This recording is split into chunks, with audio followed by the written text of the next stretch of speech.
एक बार देखना कहाँ तक कवर कर रहे हैं। ये दिख रहे हैं, दिख रहे, और इधर दिख रहे, इधर दिख रहे, ये लास्ट है, उससे और नहीं दिख रहे। चलो क्वेश्चन लिखो।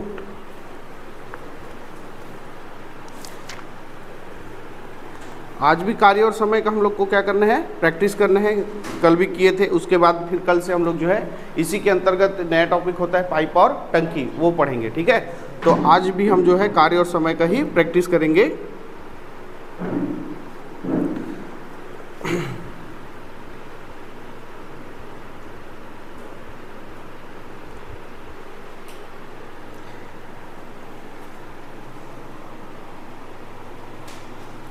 एक कार्य को 15 दिन में समाप्त कर सकता है।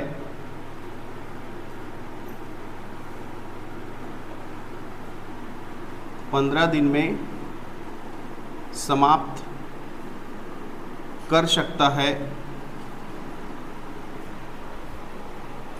जबकि बी इस कार्य को 10 दिन में पूरा कर सकता है।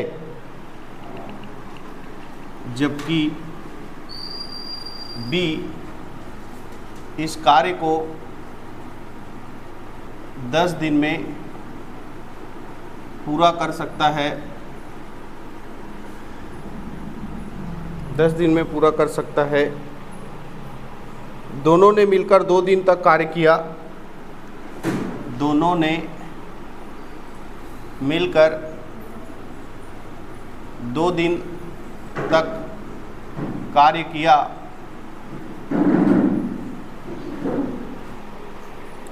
तथा उसके बाद बी ने काम छोड़ दिया। बी ने काम छोड़ दिया। शेष कार्य ए ने पूरा किया।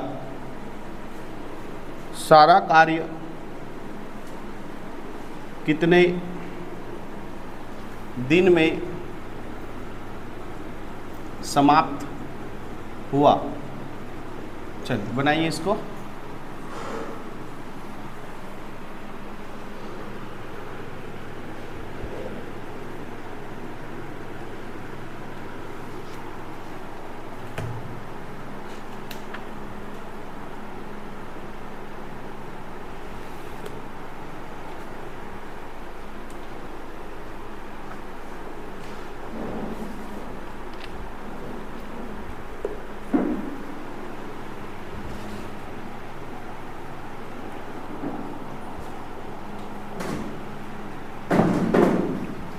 आप लोग नए हो, आप लोग को थोड़ा समझने में टाइम लगेगा क्योंकि ये टॉपिक ख़त्म हो चुका है। ठीक है, इसका रिवीजन चल रहा है, तो नया टॉपिक से आप लोग को समझ में आ जाएगा।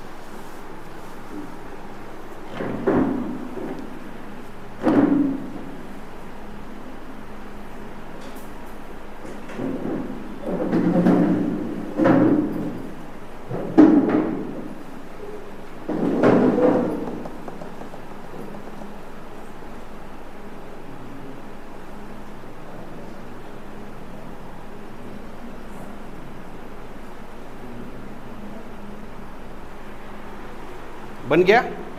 कितना आ रहा है आंसर? देखो ए जो है वो कितने दिन में काम करता है? 15 दिन में एक काम करता है, तो एक दिन में कितना काम करेगा? 1/15 काम करेगा। उसी तरह बी जो है वो कितने दिन में काम करता है? 10 दिन में एक काम करता है, तो एक दिन में कितना काम करेगा? 1/10 काम करेगा। क्लियर है? अब दोनों ने मिलकर 2 दिन तक कार्य किया, मतलब ए और बी काम कर रहे हैं कितने दिन तक? 2 दिन तक। तो ए प्लस बी में हमने किसका गुणा कर दिया? 2 का गुणा कर दिया। इसके बाद बी जो है काम छोड़ दिया, तो बी काम छोड़ दिया, तब काम को कौन करेगा?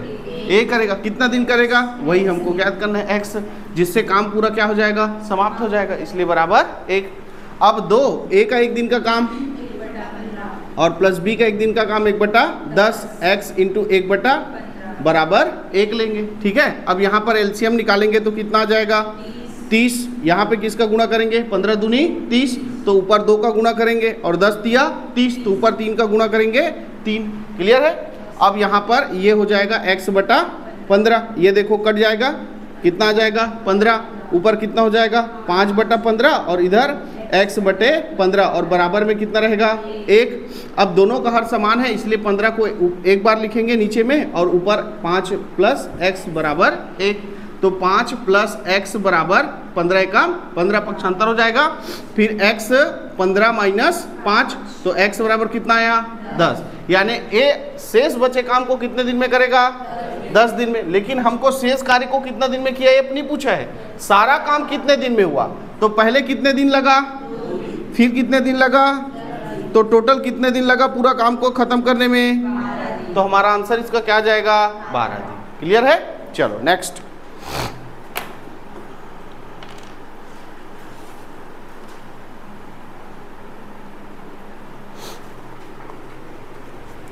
दस आदमी एक कार्य को 15 दिन में समाप्त कर सकते हैं। 10 आदमी एक कार्य को 15 दिन में समाप्त कर सकते हैं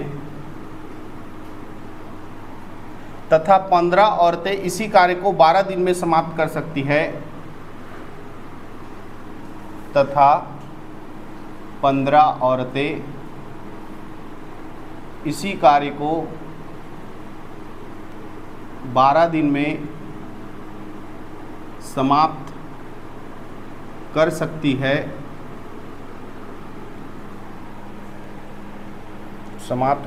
है, तो 10 आदमी तथा 15 औरतें मिलकर 10 आदमी तथा 15 औरतें मिलकर इस कार्य को कितने दिन में समाप्त कर सकेंगे, कितने दिन में समाप्त कर सकेंगे। चलिए इसको बनाइए।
बन रहा है।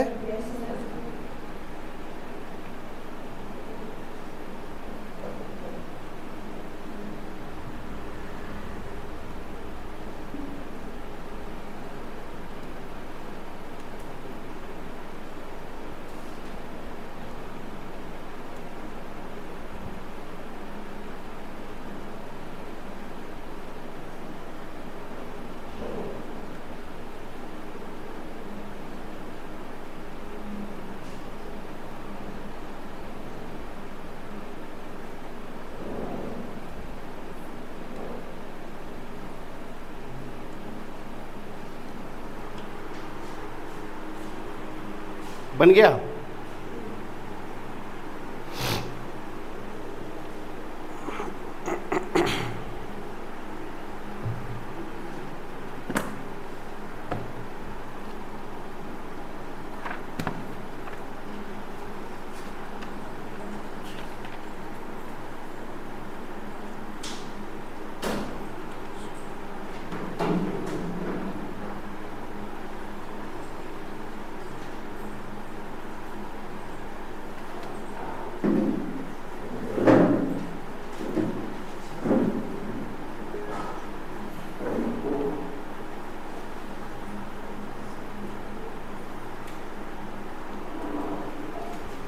देखो क्या दिया हुआ है कि 10 आदमी एक कार्य को 15 दिन में समाप्त कर सकते हैं, तो P1 कितना लेंगे 10M, जो कितना दिन में काम करते हैं 15 दिन में, तो D1 कितना लेंगे 15।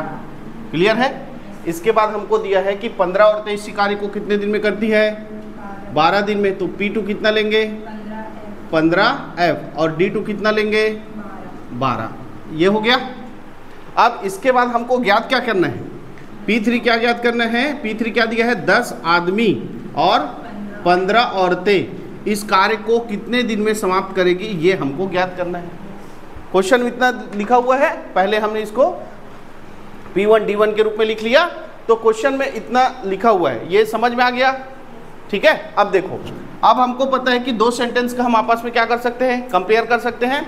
तो पहला और दूसरा का कंपेयर करते हैं, जिससे ये पता चलेगा कि कितने आदमियों के बदले में कितने औरतें काम पे कर सकती है ना। तो यहाँ से हम P1 गुणा क्या लेंगे D1 बराबर P2 गुणा D2, तो ये कितना हो जाएगा 10M गुणा 15 बराबर 15F गुणा 12। ठीक है। ये 15 से 15 कट गया कि नहीं कट गया, पक्षांतर करने से अच्छा है कैसे ही काट दें, है ना। उसके बाद कैसे कटेगा, ये 5 और ये 6 बार में, है ना, 2 पंचे 10 और 2 छक्के 12, तो इधर क्या बचा 5M और इधर क्या बचा 6F। क्लियर है। यानी 5 आदमियों के जगह में 6 औरतें काम कर सकती है, या 6 औरतों के जगह में कितनी और आदमी काम कर सकते हैं 5 आदमी काम कर सकते हैं। क्लियर है। अब देखो हमारे पास जो दिया है P3 है ना, इसको अलग अलग में दिया है, या तो पूरा आदमी में चेंज करना पड़ेगा या तो पूरा औरत में। तो देखो कि 5M बराबर कितना है, तो 10M बराबर कितना F होगा भाई। इस 5 को क्या बनाना है, किसका गुणा करूंगा, तो दोनों पक्ष में 2 का गुणा करूंगा, तो ये 10M और इधर कितना हो जाएगा 12F। यानी 10M के जगह क्या लिख सकता हूँ, तो ये 10M है, इसके जगह क्या लिखूंगा 12F, और ये पहले से 15F, तो दोनों मिलकर कितना हो जाएगा 27F। क्लियर है। अब मैंने P3 को किस में चेंज किया है, इसलिए P3 का कंपेयर किससे करूंगा, तो P2 गुणा D2 बराबर P3 गुणा D3, तो P2 कितना है 15F, P2 कितना है 15F और D2 कितना है 12, P3 कितना है 27F, और इसी के लिए D3 हमको क्या करना है, तो D3 बराबर 15F गुणा 12, और इधर क्या आ जाएगा पक्षांतर करेंगे तो 27F। ये F से F कट गया, फिर किससे काटे 3 से काटे, 3 पंचे 15 और 3 निया 27, फिर 3 से कटेगा 3 चौक 12 और 3 तिया 9, तो कितना आ जाएगा 20 बटा 3 दिन में जो है दोनों मिलकर काम को खत्म कर देंगे। 10 आदमी और 15 औरतें मिलकर उस काम को कितने दिन में खत्म करेंगे 20 बटा 3 दिन। सेम आया आंसर है, और कटेगा हाँ बटे में आएगा। क्या लिख सकते हैं उसको 6 सही 2 बटा 3, हाँ वही लिया आंसर ऑप्शन में है। चलो अगला क्वेश्चन देखिए इसी तरह का।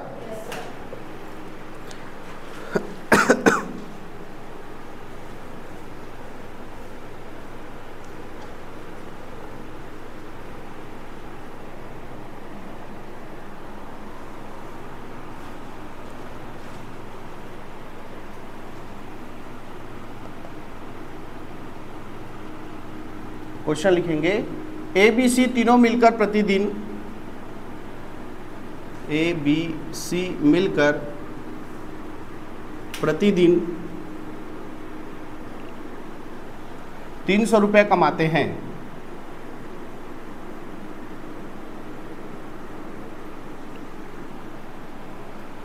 यदि A तथा C मिलकर प्रतिदिन, यदि A तथा C मिलकर प्रतिदिन 188 रुपये कमाएं तथा B और C मिलकर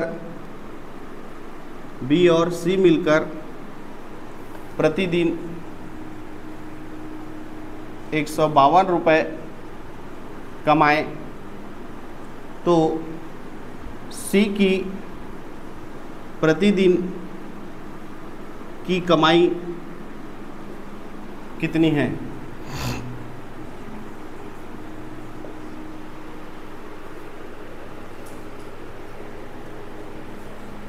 चलिए बनाइए इसको।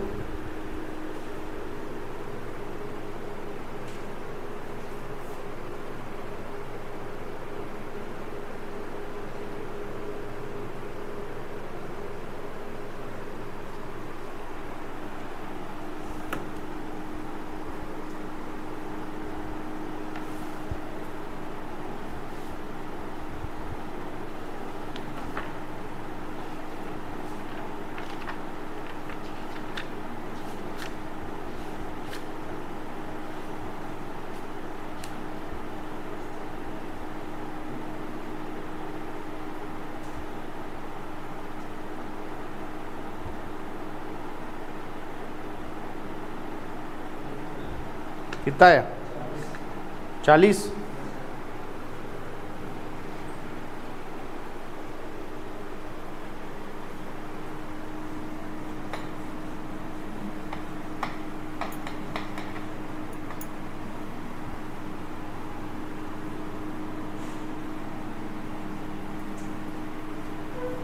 बाकी लोग का आंसर आया?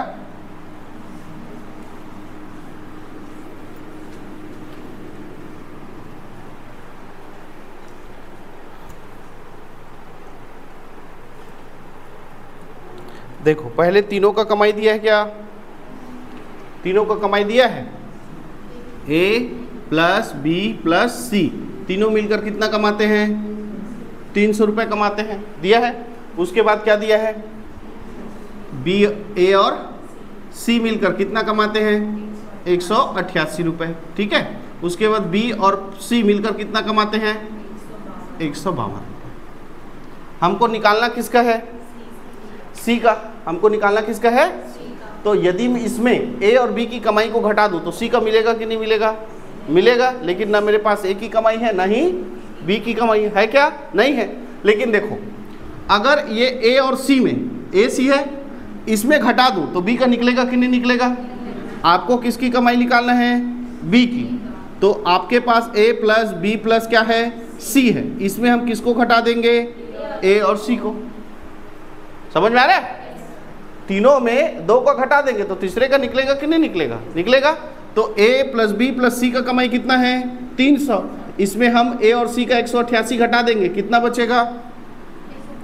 कितना आएगा? 112 रुपये। ए लो, ठीक है। अब b का हो गया, ले अब किसका निकालना है? तो एक और चाहिए कि नहीं चाहिए? तो देखो a b c में अगर मैं b c को घटा दूं तो किसका निकल जाएगा? तो a का निकालेंगे तो a प्लस बी प्लस सी में क्या घटाएंगे? b प्लस सी को घटाएंगे, है ना।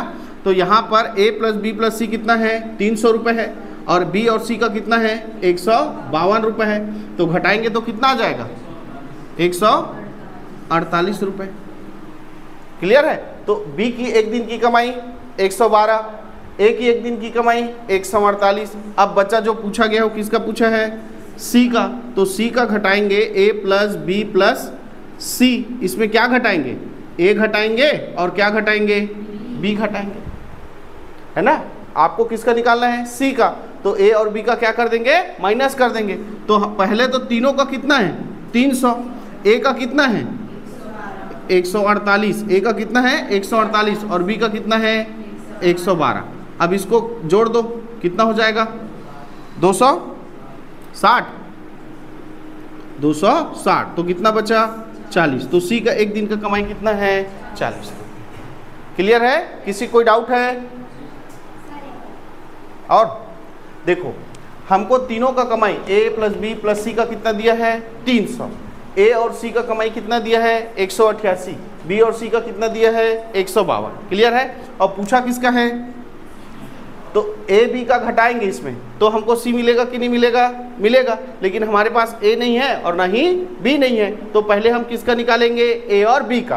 तो पहले हम b का निकालते हैं। तो a प्लस बी प्लस सी में किसका निकालना है? b का। तो किसको घटा दो? a c को। तो a प्लस बी प्लस सी में हमने किसको घटा दिया? a c। कैसे? हाँ इसमें डायरेक्ट, हाँ ये बी का निकला फिर इसी में घटा दो तो भी आ जाएगा, है ना। एक स्टेप, दो स्टेप क्या हो जाएगा, नहीं करना, एक स्टेप कम हो जाएगा। क्लियर है। चलो जैसा भी है, हमने a प्लस बी प्लस सी में क्या कर दिया, a प्लस सी को घटा दिया, किसका निकल गया, b का। कितना आ गया, 112।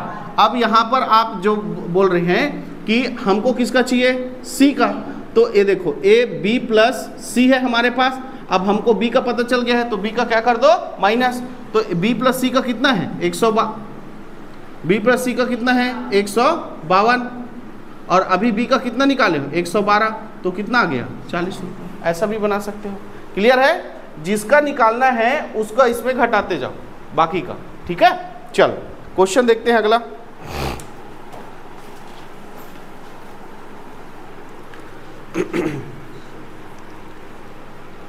यदि 6 आदमी तथा 8 लड़के, यदि 6 आदमी तथा 8 लड़के एक काम को 10 दिन में समाप्त करें, 10 दिन में समाप्त करें और 26 आदमी तथा 48 लड़के इस काम को 2 दिन में समाप्त करें, तो 15 आदमी तथा 20 लड़के इस कार्य को कितने दिन में समाप्त करेंगे। चलो बनाइए इसको।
कितना,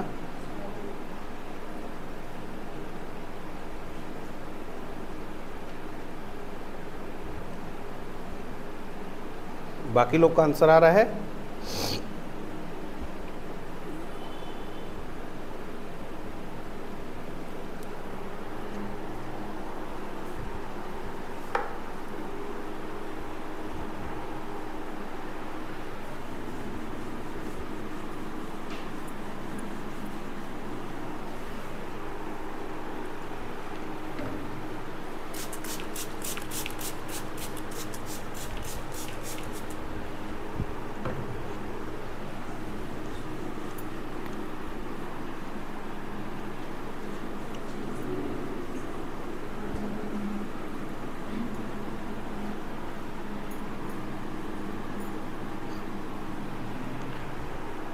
बना, चलिए बना के देखते हैं। P1 जो है कितना दिया है, 6 आदमी और 8 लड़के, जो डी कितना दिन में काम करते हैं, 10 दिन में। क्लियर है। इसके बाद P2 कितना दिया हुआ है, दूसरा सेंटेंस 26 आदमी और 48 लड़के ये कितने दिन में काम करते हैं? 2 दिन में काम करते हैं, ऐसा दिया हुआ है। ठीक है, अब हमको ज्ञात क्या करना है? तो P3 हमको ज्ञात करना है 15 आदमी और 20 लड़के ये कितने दिन में काम करते हैं। क्वेश्चन से इतना लिखे हैं सबके सब। देखो सबसे पहले क्वेश्चन से ऐसा लिखना सीखो। अब लिख लिए। अब हमको पता है कि पहला सेंटेंस और दूसरा सेंटेंस का हम क्या कर सकते हैं? कंपेयर कर सकते हैं। तो चलिए P1 गुणा D1 बराबर P2 गुणा D2। P1 में क्या है? 6m प्लस 8b, इसका गुणा करेंगे किससे? 10 से, बराबर 26m प्लस 48b, ये P2 का मान है, इसका गुणा करेंगे किससे? 2 से। अब बिना गुणा किए पक्षांतर नहीं कर सकते क्योंकि प्लस है बीच में, है ना। तो पहले गुणा करते हैं। तो 10 और 6 का गुणा करेंगे तो 60m, और ये 8 और 10 का गुणा करेंगे तो 80b। इधर 26 दूनी कितना हो जाएगा? 52m, और 48 दूना कितना हो जाएगा? 96b।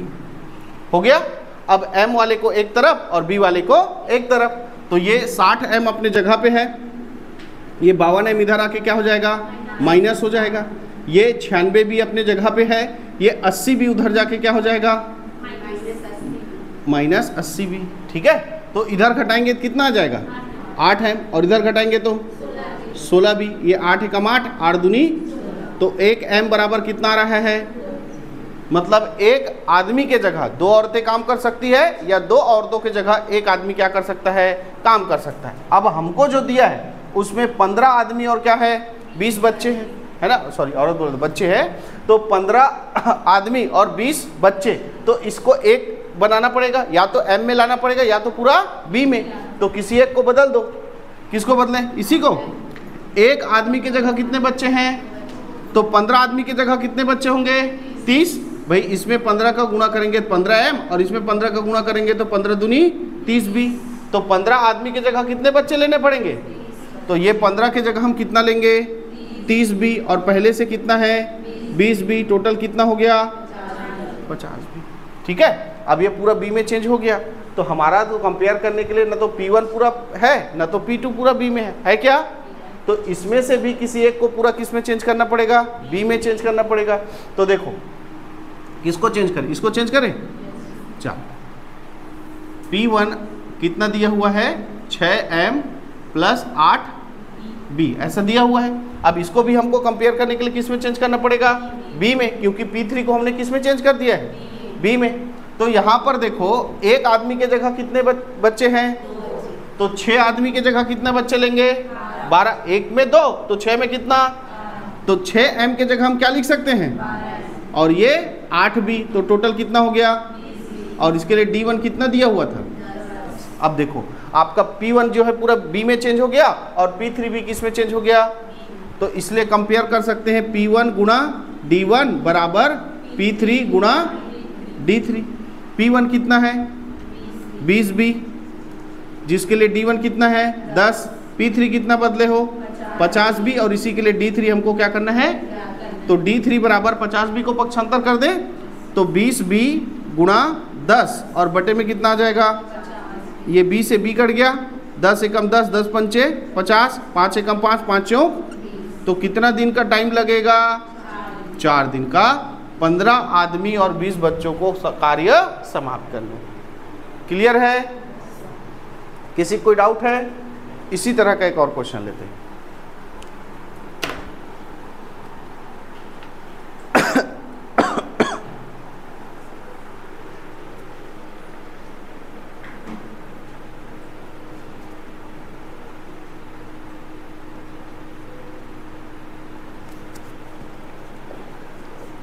चार आदमी तथा 6 औरतें,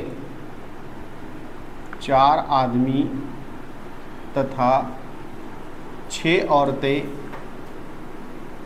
एक कार्य को 8 दिन में समाप्त कर सकते हैं, जबकि 3 आदमी तथा 7 औरतें इसे 10 दिन में समाप्त कर सकते हैं। 10 औरतें इसे कितने दिन में पूरा कर सकेंगे? चलिए बनाइए इसको।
कितना है आंसर? 8। बाकी लोग का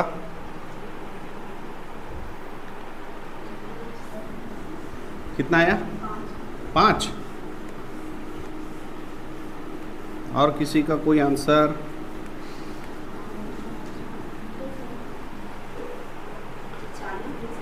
वाह, 8 पंचे 40 हो गया। 40।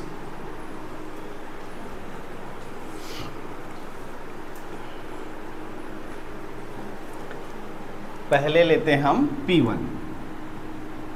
4 आदमी और 6 औरतें कितने दिन में काम करते हैं? 8 दिन में। ठीक है, उसके बाद P2 लेते हैं। P2 कितना दिया है? 3 आदमी और 7 औरतें, जो कितने दिन में काम ख़त्म करती है? 10 दिन में। और हमको P3 याद करना है कितने का?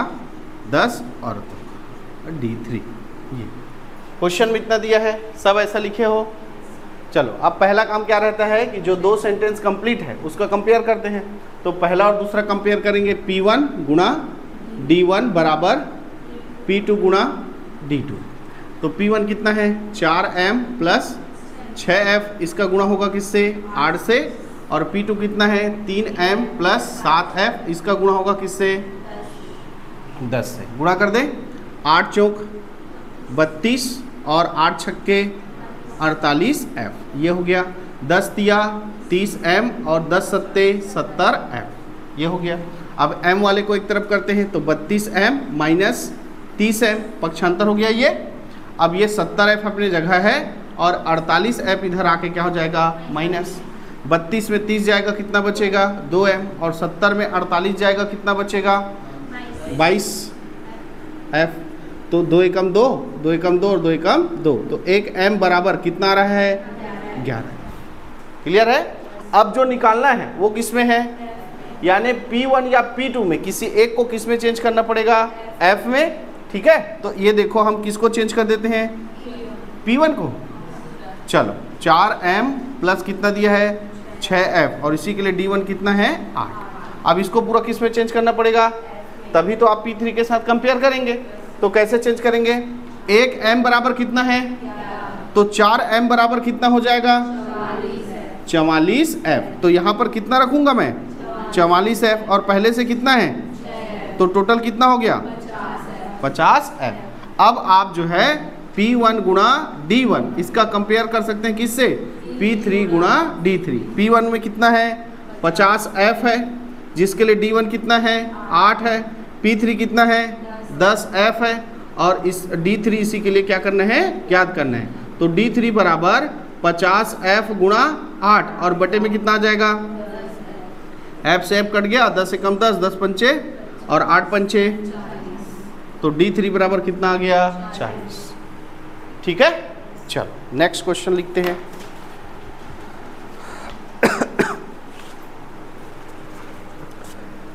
यदि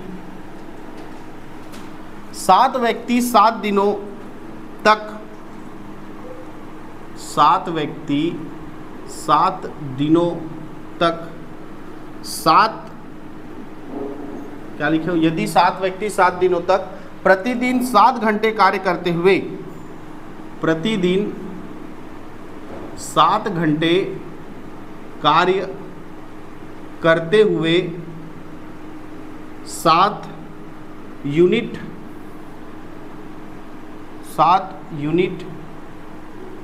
का कार्य करते हैं तो 5 व्यक्ति 5 दिनों तक प्रतिदिन 5 घंटे काम करते हुए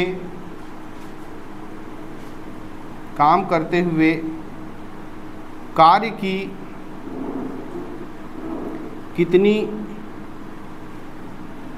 यूनिट करेंगे।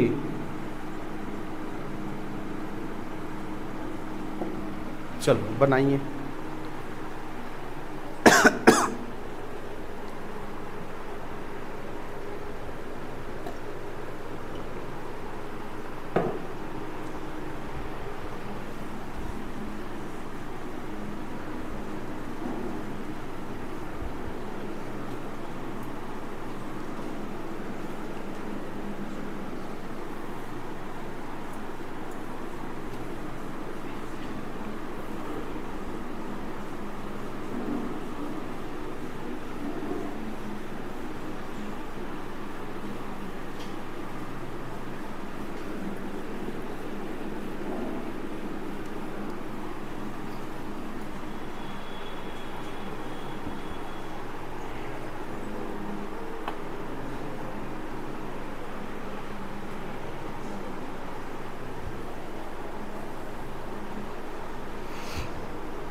कितना है,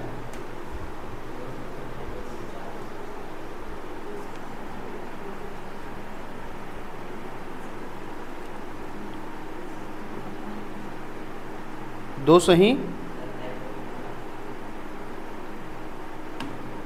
ठीक है ऑप्शन में 125/49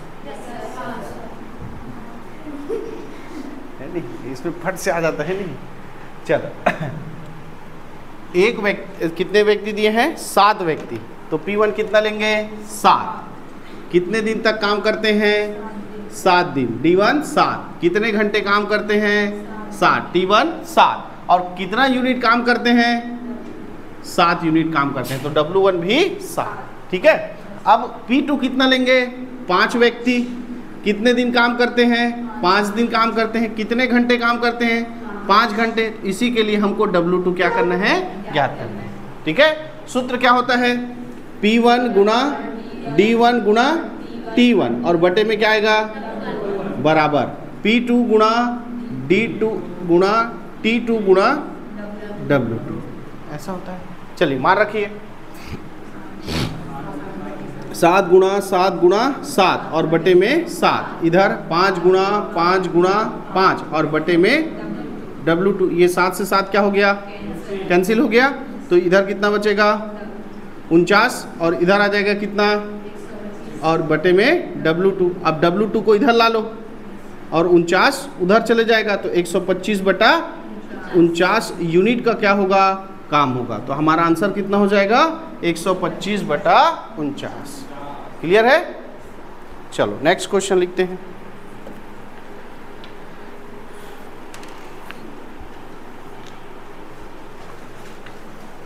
एक ठेकेदार ने एक सड़क 100 दिन में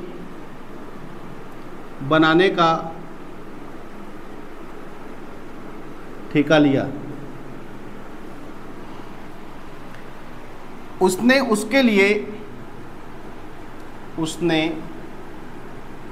लिए 90 व्यक्तियों को नियुक्त किया।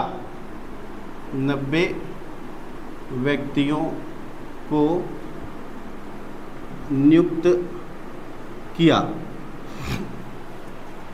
40 दिनों बाद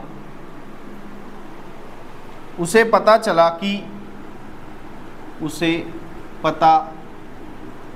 कि निर्माण कार्य का 1/3 ही हो पाया है।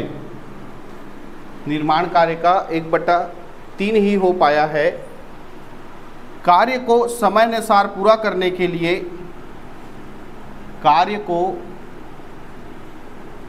समयानुसार पूरा करने के लिए उसे कितने व्यक्ति और नियुक्त करने होंगे।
कितना आया?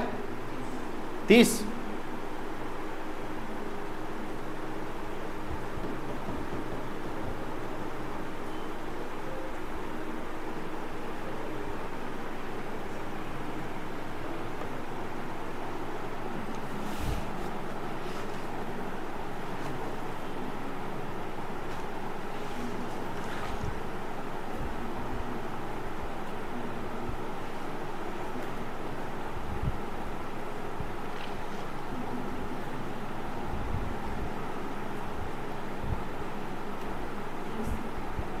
है 30 दिन आया बनाए।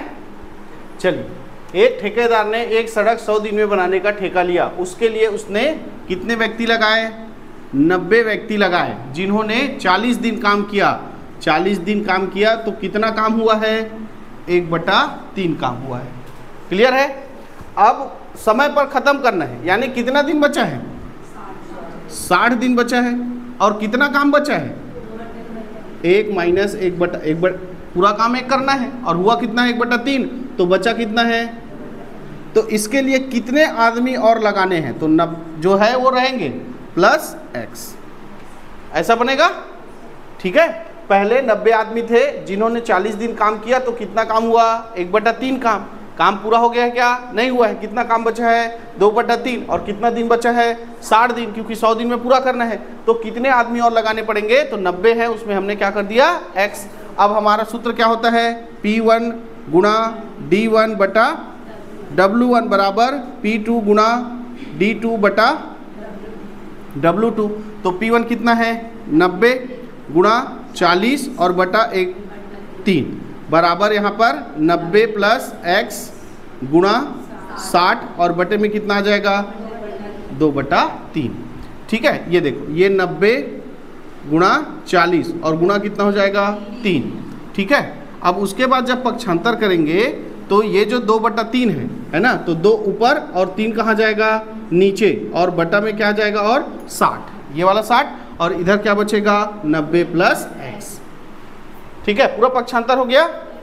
ये देखो, ये 3 पहले ऊपर जाता और फिर नीचे आता, नीचे ला दिए, 2 को ऊपर कर दिए, क्लियर है। और ये 60 पहले से ऊपर है, वो कहाँ हो गया, नीचे आ गया। अब जो कट रहा है उसको काट दो, तो ये 3 से 3 कट गया, ये 0 से 0 कट गया, 3 दूनी 6 और 3 तिया 9, फिर 2 से 2 कट गया और 40 तिया कितना हो जाएगा 120। अब ये 90 जो है इधर आके क्या हो जाएगा माइनस बराबर x, तो 120 में 90 गया, कितना बचेगा, तो कितने आदमी और लगाने पड़ेंगे।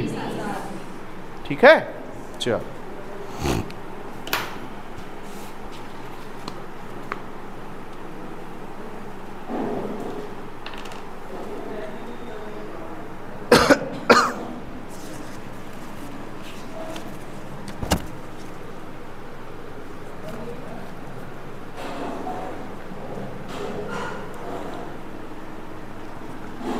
8 पुरुष या 17 महिलाएं एक घर को 33 दिन में पेंट कर सकते हैं। 12 पुरुषों तथा 24 महिलाओं द्वारा ऐसे 3 घरों को उसी दर से पेंट करने में अपेक्षित दिनों की संख्या क्या होगी।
बन रहा है।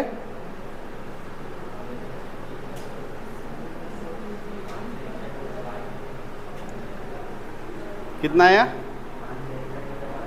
561/12।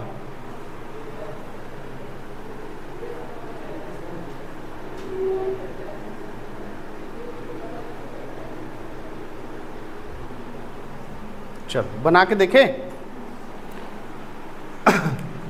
यहाँ ये 8 पुरुष या कितना दिया है 17 महिलाएं, यह लिखा है, मतलब वो कितना सेंटेंस हो गया 2 सेंटेंस हो गया है ना। 8 पुरुष यानी P1 में कितना लेंगे 8F और P2 में कितना लेंगे 17F, और ये दोनों जो है कितने दिन में काम करते हैं 33 दिन में। ऐसा पढ़ाया था इसको। जब भी या लिखा रहेगा अथवा लिखा रहेगा मतलब वो कितना सेंटेंस को बता रहा है 2 सेंटेंस को बता रहा है कि 8 पुरुष जो है एक घर को 33 दिन में पेंट करते हैं और 17 महिलाएं भी एक घर को कितने दिन में पेंट करते हैं 33 दिन। ऐसा वो 2 सेंटेंस हो गया, क्लियर है।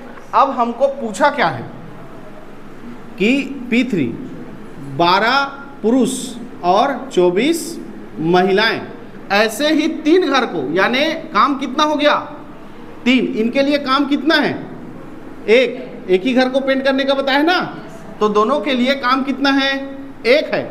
लेकिन यहाँ पर अब काम कितना हो गया 3, और इसको काम करने में कितना दिन लगेगा D3 हमको क्या करना है, ज्ञात करना है। समझ में आया?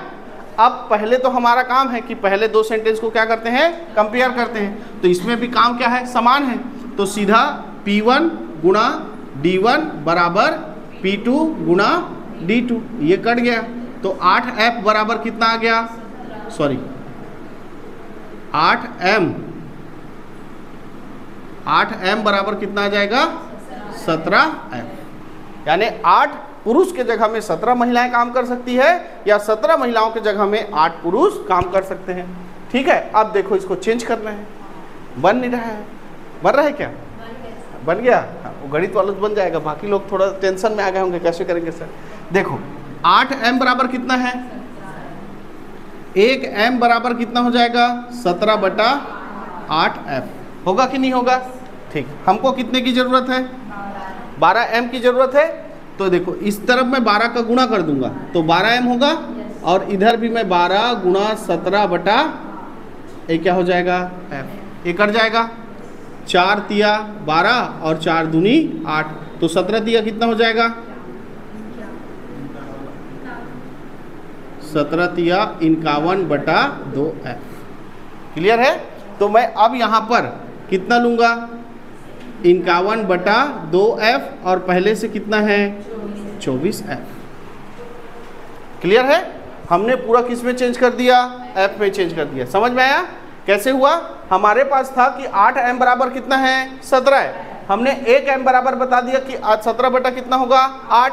अब हमको जरूरत कितने का है 12 का, इसलिए दोनों तरफ 12 का गुणा किए, तो यहाँ 12M बराबर हमको प्राप्त हो गया कितना 51/2F। ठीक है, अब इसको जोड़ दो, कितना हो जाएगा 51F प्लस 48F, और बटा कितना हो जाएगा 2, कितना हो जाएगा जुड़ के 9 और 9, 99/2F हो गया। अब देखो आपका पूरा P3 किस में चेंज हो गया है, तो किसके साथ कंपेयर करेंगे, P2 के साथ, है ना। तो P2 गुणा D2 बटा W2 बराबर P3 गुणा D3, और बटे में क्या जाएगा, चलो P2 कितना है 17F, D2 कितना है 33, और W2 कितना है 1। P3 अभी चेंज किया कितना में 99/2F, और D3 कितना है ज्ञात करना है, और इसके लिए W3 कितना दिया है 3। क्लियर है, ऐसा मान रख दिए।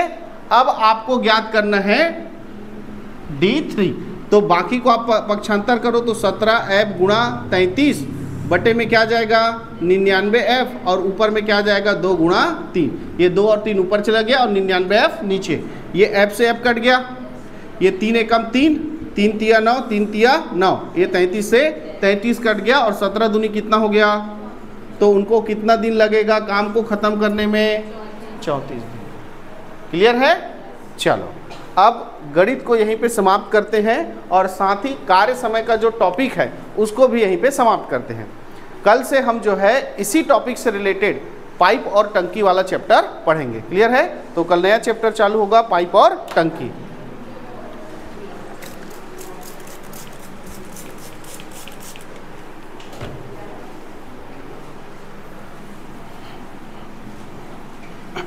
याद हो गया विजयनगर साम्राज्य।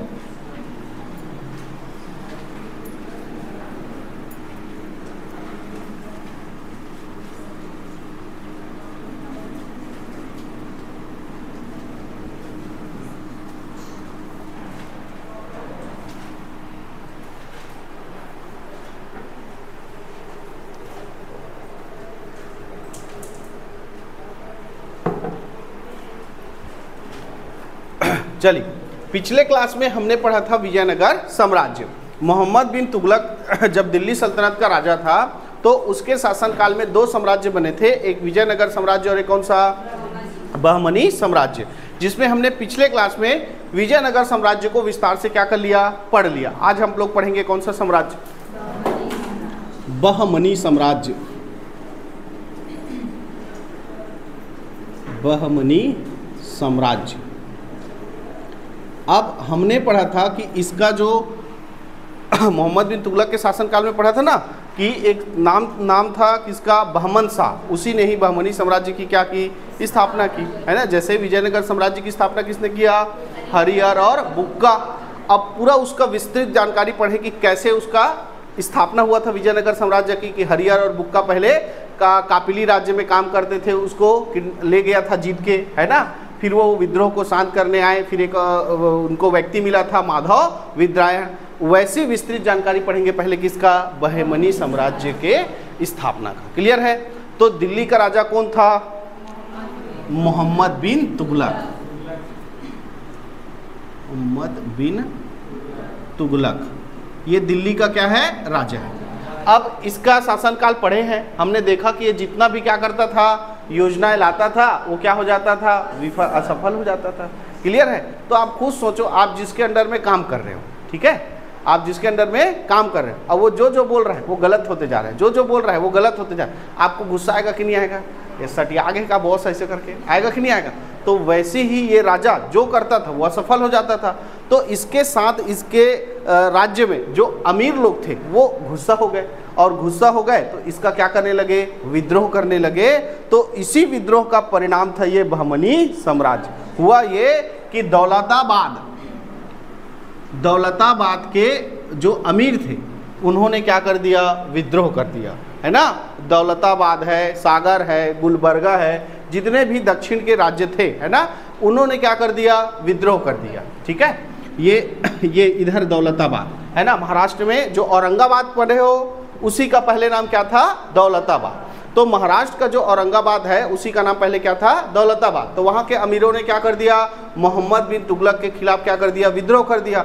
दौलताबाद ने किया तो उसी से लगे हुए सागर के अमीरों ने विद्रोह कर दिया, और उसी से लगे हुए गुलबर्गा के अमीरों ने क्या कर दिया, विद्रोह कर दिया कि हम राजा का बात नहीं मानेंगे ऐसे करके। और दौलताबाद को क्या कर दिया, स्वतंत्र राज्य घोषित कर दिया। और इन अमीरों को जिन्होंने विद्रोह किया था उनको कहा जाता था अमीरान ए सदा। जो अमीर लोग थे उनके समूह को क्या कहा जाता था, अमीरान ए सदा कहा जाता था। इन्हीं लोगों ने, अमीरान ए सदा के जितने सदस्य थे उन्होंने राजा के खिलाफ क्या कर दिया, विद्रोह कर दिया, और दौलताबाद को एक क्या कर दिया, स्वतंत्र राज्य घोषित कर दिया। अब इसका मुखिया कौन बनेगा, स्वतंत्र राज्य बना दिए, तो अमीरों में जो सबसे ज़्यादा अमीर होगा वो क्या बनेगा, मुखिया बनेगा। तो उसका नाम था इस्माइल मुख।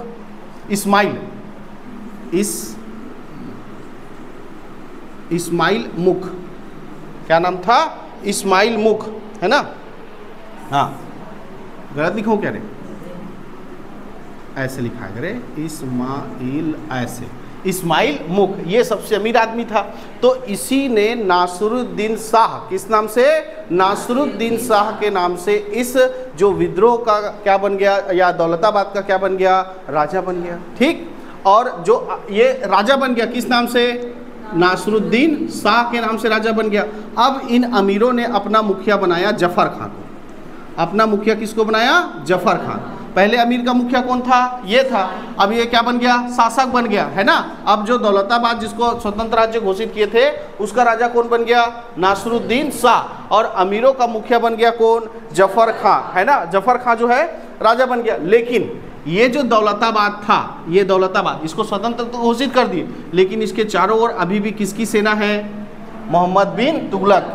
इसके अलावा यहाँ जो सागर गुलबर्गा वाला क्षेत्र है उस पर भी किसका अधिकार है, मोहम्मद बिन तुगलक। यानी ये अभी भी सुरक्षित है क्या, नहीं। तो जो जफर खां था उसके नेतृत्व में ये जो अमीरों का समूह था, इन्होंने गुलबर्गा और जो सागर है उन क्षेत्रों पर भी क्या कर लिया, अधिकार कर लिया। और साथ ही ये पूरा जो दौलताबाद को जो सेना घेरी हुई थी मोहम्मद बिन तुगलक के, उसको भी क्या कर दिया, पराजित कर दिया। तो किसका नाम चलने लगा, जफर खां का। किसका नाम चलने लगा, जफर खां का नाम चलने लगा। तो ये जो नासिरुद्दीन शाह है ये सोचा कि मैं हो गया हूँ क्या, बूढ़ा, और जो नया साम्राज्य बना रहे हो उसको चाहिए कैसा, एक प्रबल शक्तिशाली नेतृत्व चाहिए, जो कौन कर सकता है, जफर। तो इसने आपने आप से ही, नासिरुद्दीन शाह ने ही राजा का पद से क्या दे दिया, इस्तीफा दे दिया, और राजा बनाया किसको, ये जफर खां को, है ना, जफर खां को। और यही जफर खां जो है ना, यही जफर खां जो है अलाउद्दीन अबुल मुजफ्फर अलाउद्दीन बहमन हसन शाह के नाम से क्या बना, राजा बना। नाम है तो कैसे करूं, है नहीं। अलाउद्दीन अबुल मुजफ्फर अलाउद्दीन हसन बहमन शाह, है नहीं। आधल पढ़थन भैया, पूरा नहीं पढ़ सकन। अलाउद्दीन बहमन शाह, बहमन शाह। अब ये राजा बन गया और इसी बहमन शाह ने जिस स्वतंत्र साम्राज्य की स्थापना की वही कहलाया कौन सा साम्राज्य, बहमनी साम्राज्य। क्लियर है। तो बहमनी साम्राज्य का संस्थापक कौन हो गया, अलाउद्दीन हसन बहमन शाह। कौन हो गया, अलाउद्दीन हसन बहमन शाह। और इसने इस बहमनी साम्राज्य की राजधानी बनाई किसको, गुलबर्गा को। किसको राजधानी बनाई, गुलबर्गा। तो अलाउद्दीन हसन बहमन शाह ने बहमनी साम्राज्य का जो राजधानी है वो किसको बनाया, गुलबर्गा को राजधानी बनाया। क्लियर है। ये शासन किया। उसके बाद अगला इस वंश का या इस साम्राज्य का शासक हुआ मोहम्मद शाह प्रथम। मोहम्मद शाह प्रथम, ठीक है। मोहम्मद शाह प्रथम जो है बहमनी साम्राज्य का, इस हसन बहमन शाह के बाद क्या हुआ, राजा हुआ। ये पहला व्यक्ति था, है ना, ये पहला व्यक्ति था या इसी व्यक्ति के या इसी राजा के शासनकाल में भारत में पहली बार बारूद का प्रयोग हुआ था। युद्ध में किसका प्रयोग हुआ था, बारूद का। इससे पहले केवल तलवार चलता था, लाठी भाला, वो जो पुराने पिक्चरों में देखते हो ना, युद्ध होता है राजाओं के बीच, वैसे होता था। लेकिन पहली बार भारत में बारूद का प्रयोग किया था किसी युद्ध में, वो कौन था, मोहम्मद शाह प्रथम। किसके खिलाफ किया था, तो मैंने बताया था ना कि ये कृष्णा नदी है, इधर कौन सा साम्राज्य होता था, बहमनी, और इधर कौन सा होता था, विजयनगर। तो इसी विजयनगर में संगम वंश का दूसरा राजा बना था कौन, बुक्का प्रथम। और उसी बुक्का प्रथम के खिलाफ, किसके खिलाफ, बुक्का प्रथम के खिलाफ इस मोहम्मद शाह प्रथम ने किसका प्रयोग किया था, बारूद का प्रयोग किया था। क्लियर है। इसके बाद राजा बना था ताजुद्दीन फिरोज शाह। ताजुद्दीन फिरोज शाह, ठीक है, ताजुद्दीन फिरोज शाह। तो अकबर ने, देखो अकबर ने क्या बनाया था, फतेहपुर सीकरी शहर बसाया था। उसी के समकक्ष, उसी से तुलना करते हुए इसने भीमा नदी के किनारे पर अपने नाम से फिरोजाबाद शहर बसाया।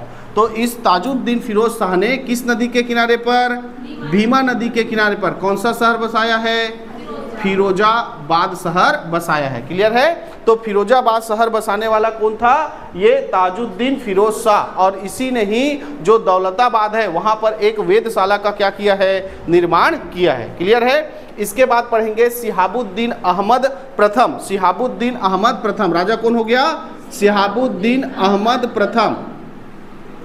अहमद प्रथम इसने क्या किया, राजधानी कहाँ है, गुलबर्गा। राजधानी कहाँ है, गुलबर्गा। तो इसने राजधानी गुलबर्गा से कहाँ ट्रांसफर कर दिया, बीदर, है ना। तो बहमनी साम्राज्य की राजधानी गुलबर्गा से बीदर ट्रांसफर करने वाला राजा कौन था, तो सिहाबुद्दीन अहमद शाह प्रथम। सिहाबुद्दीन अहमद शाह प्रथम। क्लियर है। उसके बाद हम जो है राजा पढ़ेंगे सीधा हुमायूं शाह। कौन सा पढ़ेंगे, हुमायूं शाह। हुमायूं शाह ये इतना जालिम नेता राजा था हुमायूं शाह कि इसको लोगों ने क्या कह दिया, जालिम ही कह दिया, है ना। इतना निष्ठुर, इतना निर्दयी था कि लोगों ने इसको कौन सा उपाधि दिया, जालिम शाह का उपाधि दिया। और इसी के समय एक जो लोगों का हितैषी था जिसका नाम क्या था, महमूद गवां।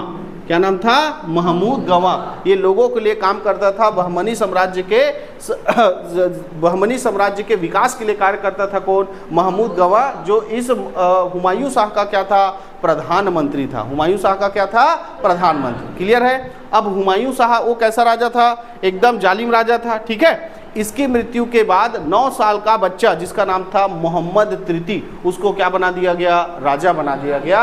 तो अगला राजा बन गया कौन, मोहम्मद तृतीय। ये राजा बन गया, कितने साल का है, 9 साल का। अब पूरा प्रधानमंत्री कौन है, महमूद गवां। तो सत्ता किसके हाथ में चली गई, महमूद गवां के हाथ में चली गई। इसी समय महमूद गवां ने बीदर में एक महाविद्यालय का क्या किया था, निर्माण किया था, स्थापना किया था। क्लियर है। तो बीदर में या बहमनी साम्राज्य में शिक्षा के लिए काम किया था किसने, महमूद गवां ने। महमूद गवां इसी ने ही बीदर में क्या किया था, एक महाविद्यालय का क्या किया था, स्थापना किया था।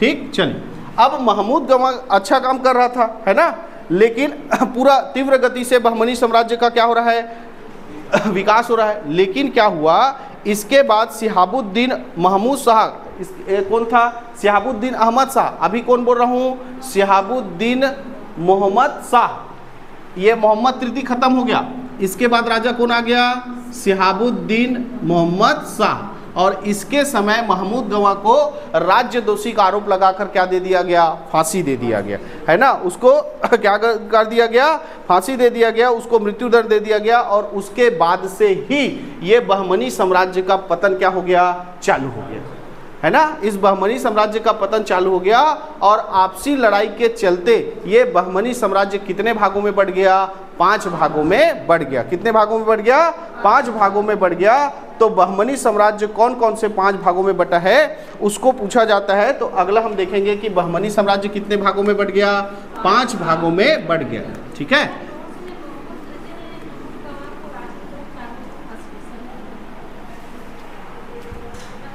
शिहाबुद्दीन मोहम्मद शाह, उसको पूरा पढ़ना। शिहाबुद्दीन मोहम्मद शाह के शासनकाल में प्रांतीय स्वतंत्रता घोषित करना प्रारंभ किया,